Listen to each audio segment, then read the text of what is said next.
Hello student, स्वागत है आप सभी लोगों का स्टडी विद सोनू चैनल में। इस वीडियो में हम लोग पढ़ेंगे क्लास 10th एनसीईआरटी एक्सरसाइज 5.2। तो 5.2 के हम लोग क्वेश्चन नंबर 6 से स्टार्ट करेंगे। पिछले वीडियो में हम लोग क्वेश्चन नंबर 1 से लेकर के 5th तक के क्वेश्चनों को सॉल्व किया है। अगर अभी तक आपने पिछले वीडियो नहीं देखे तो प्लेलिस्ट में जाकर उसे देख सकते हैं। आइए स्टार्ट करते हैं क्वेश्चन नंबर 6 से। तो क्वेश्चन नंबर 6 है हमारे पास, check whether -50 is a term of APs 11852। ये मतलब हमारे पास एपी दिया हुआ है, हमें चेक करना है कि जो -150 है इसका टर्म है या नहीं है। तो कैसे चेक करेंगे, यहाँ पे सबसे पहले लिखेंगे ए की वैल्यू हमारे पास क्या है 11। यहाँ पे गिवन आप लिख लेंगे क्या क्या है हमारे पास गिवन। ए की वैल्यू 11 है। डी की वैल्यू कैसे निकालेंगे, T2 - T1 करेंगे। तो T2 मतलब 8 - 11 करेंगे तो कितना आ जाएगा, -3 आ जाएगा। इसी तरह से n की वैल्यू हमारे पास नहीं पता है और an की वैल्यू हमारे पास कितना है -150 है। तो फार्मूला रखेंगे an बराबर a प्लस n माइनस का 1 इंटू में d। आप चाहे an लिखें, चाहे tn लिखें, चाहे l लिखें, ये आपको याद रखना है। फार्मूला आपका सेम रहता है। इसकी वैल्यू आपको लास्ट टर्म an मतलब लास्ट टर्म होता है, इसकी वैल्यू होती है -150 इक्वल टू a की वैल्यू है 11 प्लस n माइनस का 1 इंटू में डी की वैल्यू है हमारे पास -3।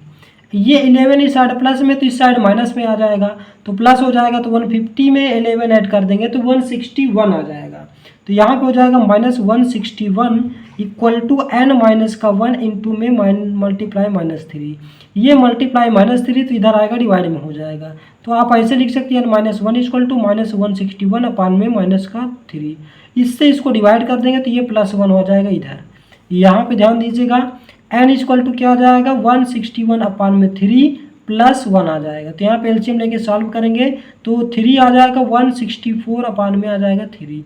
इसको जो आप कैंसिल करेंगे तो 3 5 जब 15 होता है तो 5 टाइम्स और 3 4 जब 12 यानी कि 54.6 आ जाएगा। तो इस प्रकार से यानी कि ये हमारे किस में वैल्यू आ रहा है, पॉइंट में वैल्यू आ रहा है, लेकिन हमें पॉइंट में वैल्यू नहीं आनी चाहिए। तो यहाँ पे जो n आया है तो ये नेचुरल नंबर नहीं है, इसलिए हम बोल सकते हैं कि जो -150 है वो इस AP का मतलब है कि टर्म नहीं है। क्लियर हो गया। यहाँ पे लिखेंगे n is not natural number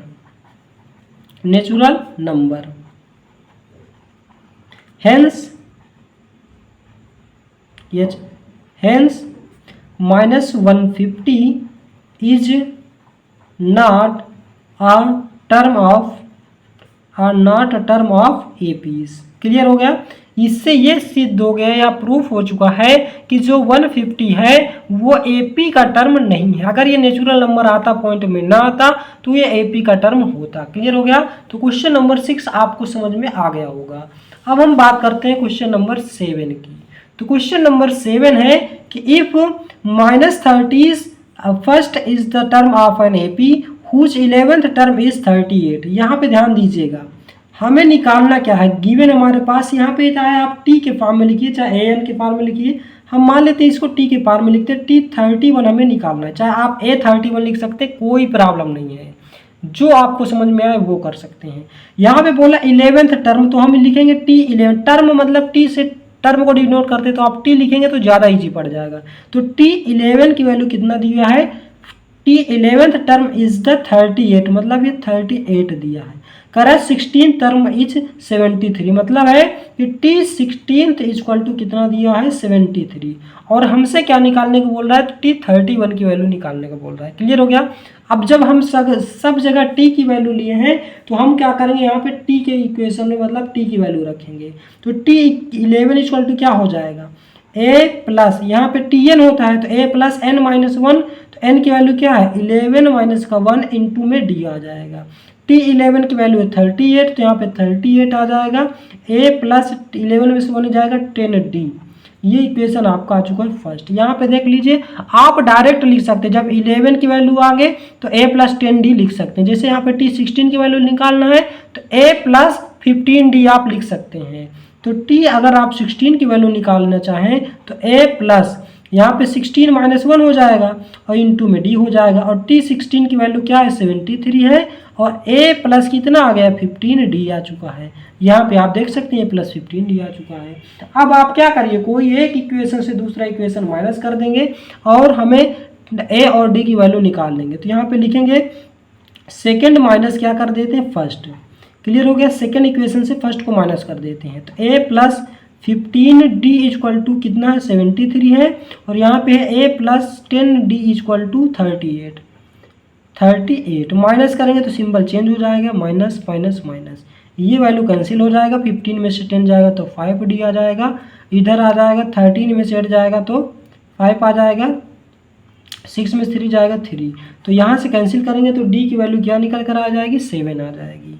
अब D की वैल्यू किसी एक इक्वेशन में रखेंगे तो A की वैल्यू आ जाएगी। तो इसको लिख सकते हैं पुट इन, किसी में भी रख सकती है, फर्स्ट में रख देते हैं। तो A प्लस 10D है, 10 मल्टीप्लाई D की वैल्यू कितना है 7 इक्वल टू कितना है 38 है, यहाँ पे आप देख सकते हैं। तो A प्लस 70 इक्वल टू 38, तो A इक्वल टू कितना आ जाएगा 38 माइनस का 70। तो A की वैल्यू यहाँ से कितना आ जाएगी 10 में से 8 जाएगा 2 और 6 में से 3 जाएगा तो 3 माइनस का 32 आ जाएगी। अब हमें इससे क्या निकालने को बोला, अब वो फार्मूला आप निकालेंगे T31 का लगाएंगे। इतना आपको समझ में आ गया होगा।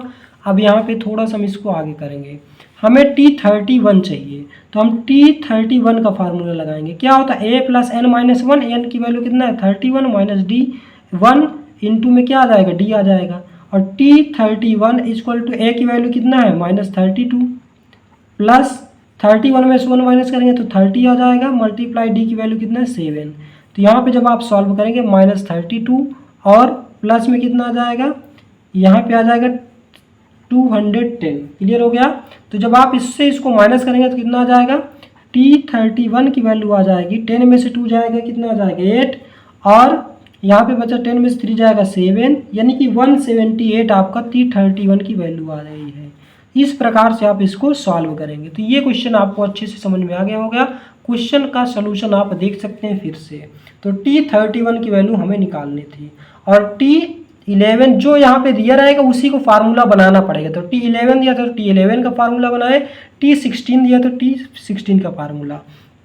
आपको कोई टीचर यहाँ पे ऐसे भी बता सकता है A11 करके, A11 मतलब 38, तो n equal to A plus n minus का 1 इंटू में D, इससे भी आप लगा सकते हैं भाई A11 रख दीजिए यहाँ पे और A11 equal to A plus 11 हो जाएगा 11 माइनस का 1 इंटू में D। A11 की वैल्यू 38, बात हुई चाहे आप T11 मानिए चाहे A11 मानिए, आपको कोई भी प्रॉब्लम नहीं होनी चाहिए क्योंकि फार्मूला सेम है। क्लियर हो गया। तो यानी कि क्वेश्चन नंबर 7 भी आपको अच्छे से समझ में आ गया होगा। क्लियर हो गया क्वेश्चन। अब हम बात करते हैं क्वेश्चन नंबर 8 की। क्वेश्चन नंबर 8 है हमारे पास, an AP consist of 50 term. कह रहा है कि एक एपी है, यहाँ पे थोड़ा सा ब्लर हो रहा है, कोई दिक्कत नहीं है, आराम से आप देखिएगा सही हो जाएगा। कह रहा है कि N AP consist of 50 terms, एक एपी है जिसके पास 50 टर्म है। Of which third term is 12, जिसका मतलब थर्ड टर्म 12 है एंड लास्ट टर्म 106 है, find the 29th term. Same उसी टाइप का क्वेश्चन है। यहाँ पे देखिए, यहाँ पे हमारे पास n की वैल्यू कितना दिया हुआ है 50 दिया हुआ है और T3 की वैल्यू दिया हुआ है जिसका बोला थर्ड टर्म 12, तो T3 इक्वल टू 12 हो गया। कह रहा है कि लास्ट टर्म, तो यहाँ पे टी के फॉर्म में मान रहे हैं तो Tn मानेंगे, या आप इसे An भी मान सकते हैं या L भी मान सकते हैं, ये तीन में से कोई भी मान सकते हैं। यहाँ पे आपको समझने के लिए बोल रहे हैं, आप यहाँ पे Tn लिखें क्योंकि हम T3 यहाँ पे लिखें तो Tn वाला लिख लेंगे। और 29th टर्म यानी कि T29 equal to question mark, या आप An मान रहे हैं तो A29 equal to question mark कर लेंगे। क्लियर हो गया। आप यहाँ पे ध्यान से देखिएगा क्वेश्चन, आप फार्मूला लगाएंगे Tn इक्वल टू मान है T3 दिया हो तो T3 वाला फार्मूला लगा देंगे। तो यहाँ पे लिखेंगे T3 वाला फार्मूला, तो क्या आ जाएगा, पहले आप Tn वाला फार्मूला लगा लीजिए। यहाँ पे Tn इक्वल टू क्या आ जाएगा A प्लस n माइनस का 1 इंटू में D। तो Tn की वैल्यू कितना दिया 106 equal to A plus Y 100 भी, n की वैल्यू 50 है तो 50 माइनस का 1 इंटू में D की वैल्यू कितना है नहीं पता, तो यहाँ पे आ जाएगा 106 equal to A plus 49 D आ जाएगा। ये इक्वेशन हमारा फर्स्ट आ चुका है। अब T3 हमारे पास गिवन है तो T3 वाला फार्मूला लगा दीजिए। T3 equal to A plus 3 minus का 1 इंटू में डी। तो T3 की वैल्यू है कितना 12 equal to A plus 2D आ जाएगा। ये इक्वेशन सेकेंड हो जाएगा। तो from first and second solve करेंगे पहले। तो from first and second, first and second से माइनस कर लेते हैं, फर्स्ट में से सेकेंड माइनस कर देते हैं। तो 106 equal to A plus 49D और 12 equal to A plus 2D। जब आप इसको माइनस करेंगे तो वैल्यू कैंसिल हो जाएगी। यहाँ पे आ जाएगा 49 में से 2 जाएगा तो आ जाएगा 47D आ जाएगा। 6 में से 2 जाएगा 4, 10 में से 1 जाएगा 9, तो यहाँ पे आ जाएगा 9। 2 7 जा 14, 2 4 जा 8, 9 यहाँ से आ जाएगा। डी की वैल्यू कितना आ जाएगी 2 आ जाएगी। डी की वैल्यू किसी एक इक्वेशन में रखेंगे ए की वैल्यू आ जाएगी। जैसे डी की value put in second second में रख देते हैं। तो यहाँ पे क्या 12 equal to A plus 2 into 2, तो 4 आ गया। 4 इस साइड जाएगा माइनस हो जाएगा तो कितना आ जाएगा ए इक्वल टू 8 आ जाएगा। अब हमें क्या चाहिए, ए और डी की वैल्यू मिल गई है हमारे पास। अब हमें T29 चाहिए। तो T29 equal to A plus a की वैल्यू कितना है 8 है, 8 plus a plus n minus 1। N की वैल्यू हमारे पास कितना है भाई, n की वैल्यू हमारे पास कितना है, n की वैल्यू है 50। तो यहाँ पे आ जाएगा 50 माइनस का 1 और सॉरी 20 है यहाँ पे, तो 29 हो जाएगा। 29 माइनस 1 इंटू डी की वैल्यू हमारे पास कितना है 2, तो मल्टीप्लाई में 2 हो जाएगा। तो यहाँ पे आ जाएगा 8 प्लस 28 2 जब 56 हो जाएगा और 56 में से 8 ऐड करेंगे कितना आ जाएगा 64 आ जाएगा। तो T29 की वैल्यू हमारे पास कितना आ चुकी है 64 आ चुकी है। तो ये आपका करेक्ट आंसर हो जाएगा। यहाँ पे क्या T29 तो Tn होता है, तो n की वैल्यू कितना है 29, तो यहाँ पे आ गया 29 माइनस का 1। क्लियर हो गया। तो ये क्वेश्चन भी आपको अच्छे से समझ में आ गया होगा। अब हम बात करते हैं क्वेश्चन नंबर 9 की। If the third term and ninth term of A P is 4 and minus 8, मतलब T3 की वैल्यू दिया हुआ है 4 एंड T9 की वैल्यू दिया हुआ है माइनस का 8।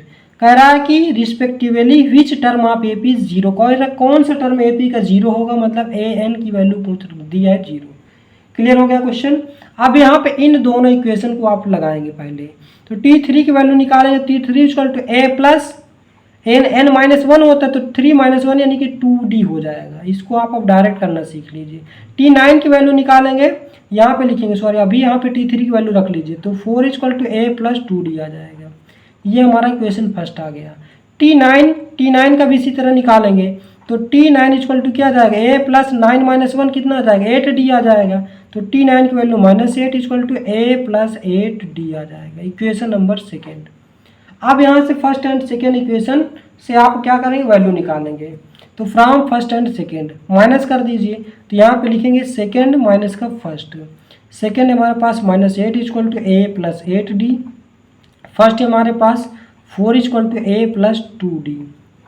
माइनस करेंगे तो माइनस में हो जाएगा, ये भी माइनस ये भी माइनस, ये वैल्यू कैंसिल हो जाएगी। माइनस 8 में माइनस 4 ऐड करेंगे माइनस 12 आ जाएगा और 8 में से 2 जाएगा तो 6D आ जाएगा। 6 2 जा 12 यानी कि डी की वैल्यू यहाँ से आ जाएगी माइनस का 2। डी की वैल्यू किसी एक इक्वेशन में रखेंगे तो ए की वैल्यू आ जाएगी। तो पुट इन फर्स्ट में रख देते हैं, तो 4 equal to A plus 2 into में डी की वैल्यू माइनस 2 यहाँ पे रख रहे हैं फर्स्ट में। तो 4 equal to A plus minus का माइनस 4 हो जाएगी, इस साइड आ जाएगा प्लस 4 हो जाएगा। तो यहाँ से ए की वैल्यू कितना निकल कर आ गई है 8 आ गई है। क्लियर हो गया। अब यहाँ से हम फार्मूला लगाएंगे दूसरा, क्योंकि क्या बोला था ए एन इक्वल टू 0 या आप Tn इक्वल टू 0 बोल सकते हैं। क्लियर हो गया।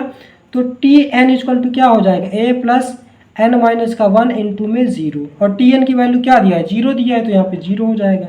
ए की वैल्यू कितना है 8 आया है, तो 8 रख देंगे। n की वैल्यू हमें क्या करना है निकालना है, तो n माइनस का 1 और d की वैल्यू है माइनस 2। ये प्लस 8 इस साइड जाएगा तो माइनस 8 हो जाएगा। n minus 1 into minus 2, minus से माइनस कैंसिल, 2 4 जा 8, तो n माइनस का 1 इक्वल टू कितना आ गया 4 आ गया। तो यहाँ से n इक्वल टू कितना आ जाएगा 5 आ जाएगा। भाई माइनस 1 इस साइड जाएगा तो प्लस 1 आ जाएगा। यानी कि जो फिफ्थ टर्म होगा वो ए पी का क्या होगा 0 होगा। तो यहाँ पे लिखेंगे hence fifth term of an A P's is 0। Clear हो गया। मतलब जो फिफ्थ टर्म होगा ए पी का वो क्या होगा 0 होगा। तो ये क्वेश्चन को आप अच्छे से देख सकते हैं, इस प्रकार से इसको सॉल्व करना है। क्लियर हो गया। यहाँ पे आपको अच्छे से दिखे इसीलिए आपको लेफ्ट साइड करके फिर राइट साइड कर लेते हैं ताकि आपको अच्छे से दिखे। जिस सीक्वेंस से हम सॉल्व करें इसके बाद हमने इसको सॉल्व किया है, फिर इसके बाद हम यहाँ पे आए हैं, तो इसी सीक्वेंस से आप नोट्स पे करेंगे, यहाँ पे आपको गलत नहीं करना है। क्लियर हो गया। तो क्वेश्चन नंबर 9 आपको अच्छे से एकदम क्लियर हो गया होगा, तो इसको एक बार आप देख सकते हैं अच्छे से। अब हम लोग क्या करेंगे, क्वेश्चन नंबर 10 की ओर बढ़ेंगे। तो क्वेश्चन नंबर 10 है हमारे पास, आप देख सकते हैं, if the 17th term of an AP is exceed it's 10th term bye 7 find the common difference. यहाँ पे ये बोल रहा है, सॉल्यूशन में ध्यान से देखिएगा, ये क्वेश्चन को मोस्ट इंपॉर्टेंट क्वेश्चन है। कह रहा है जो 17th टर्म है वो 10th टर्म में एक्सीड मतलब बढ़ा दिया है, इससे क्या हो जाएगा 7। कह रहा है कि इसको आप ऐसे भी लिख सकते हैं, आप ऐसे लिख सकते हैं A17 equal to A10 plus 7। कह रहा है कि 17th term of an AP is exceed by 10th term by the 7 में क्या करें 10th टर्म एक्सीड मतलब बढ़ा दिया जाए, तो जब आप इसको लाएंगे इस साइड तो A17 minus A10 equal to 7 हो जाएगा। क्लियर हो गया। अब यहाँ पे A17 equal to by A N equal to क्या होता है A plus N minus 1 into D. तो यहाँ पे जब आप फार्मूला लगाएंगे तो A प्लस 17 माइनस 1 करेंगे तो 16D आ जाएगा। क्लियर हो गया। माइनस, और जब आप यहाँ पे लगाएंगे तो A प्लस n माइनस 1 मतलब 10 माइनस 1 तो 9D आ जाएगा, इक्वल टू कितना है 7 है। तो यहाँ पे ध्यान से देखिए कि माइनस को अंदर मल्टीप्लाई कर देंगे तो A plus 16D minus A minus 9D equal to 7। A से A कैंसिल हो जाएगा, 16 में से 9 जाएगा तो 7D आ जाएगी, इक्वल में 7। तो 7 से 7 कैंसिल आ जाएगा, यहाँ पे D की वैल्यू कितना आ जाएगी 1 आ जाएगी। तो यही D की वैल्यू ही आपसे पूछा था, बोला था कॉमन डिफरेंस निकालिए, तो ये आपका करेक्ट आंसर हो जाएगा। आप यहाँ से लिखेंगे, इसको पहले लिख लेंगे फिर इसको लिखेंगे। क्लियर हो गया। तो आपको अच्छे से समझ में आ गया होगा क्वेश्चन नंबर 10।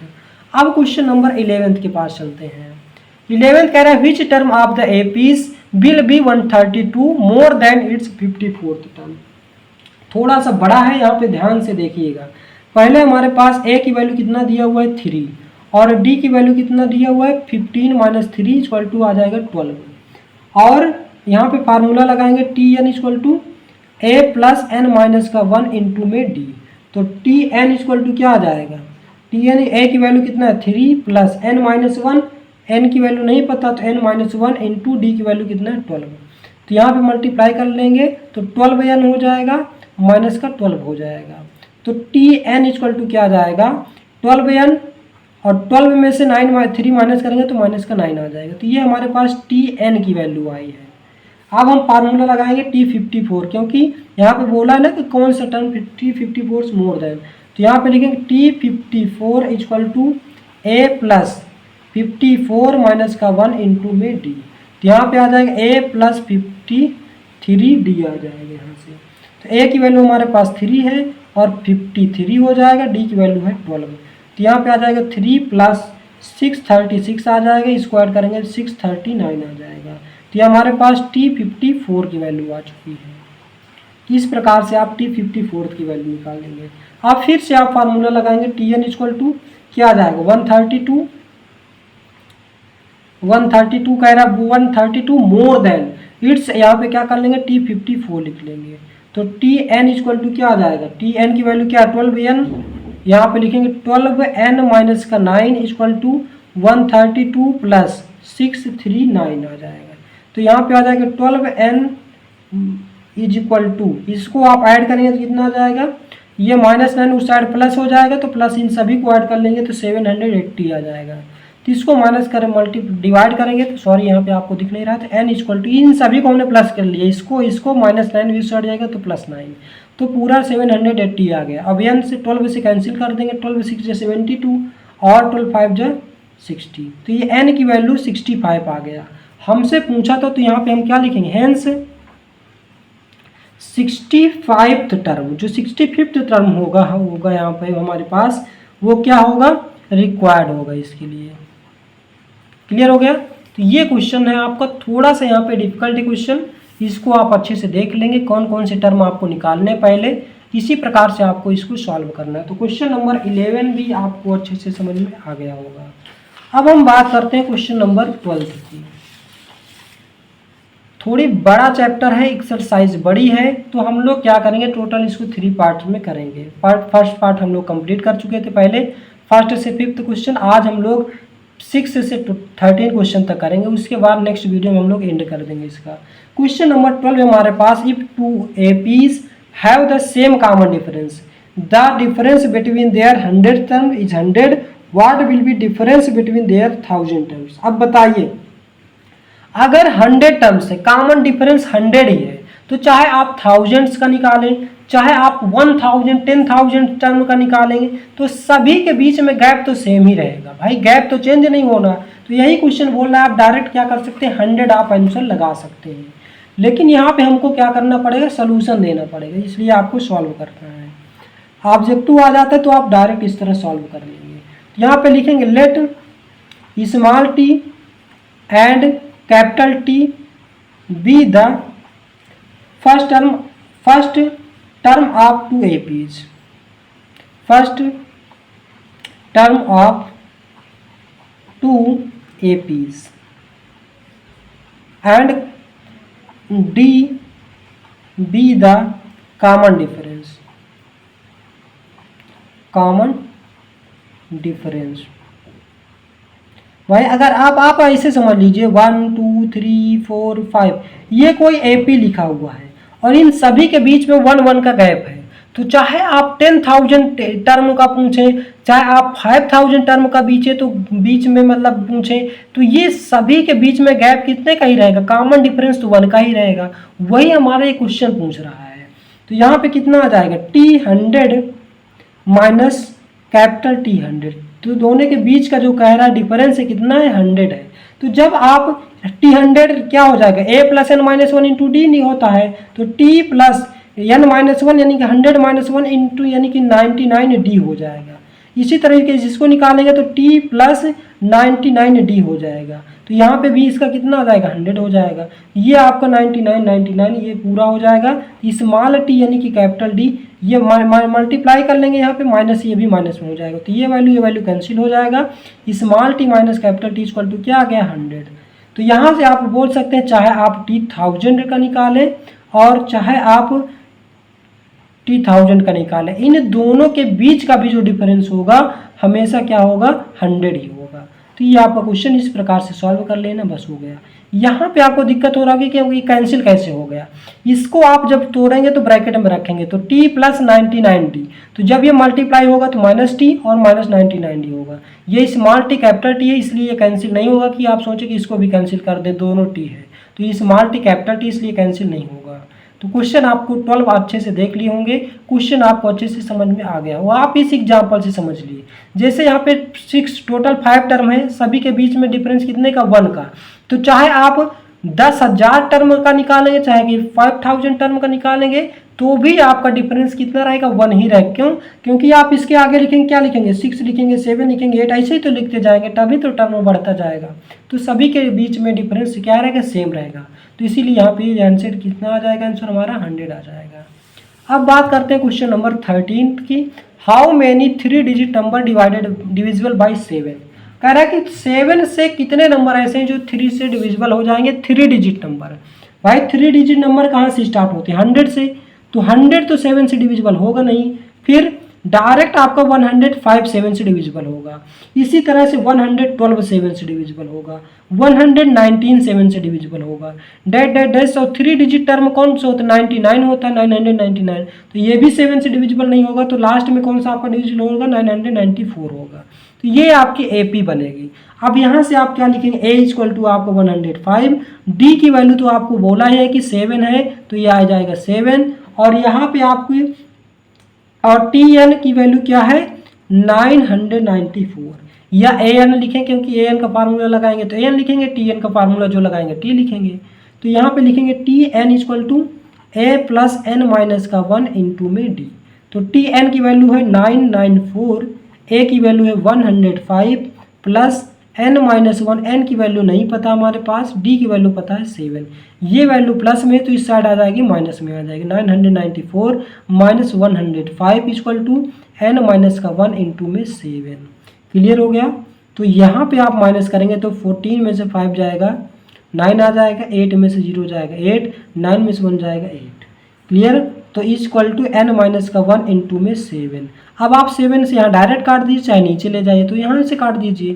तो n minus one equal to कितना आ जाएगा, 7 1 जो 7 और 7 2 जो 14 और 7 7 जो 49।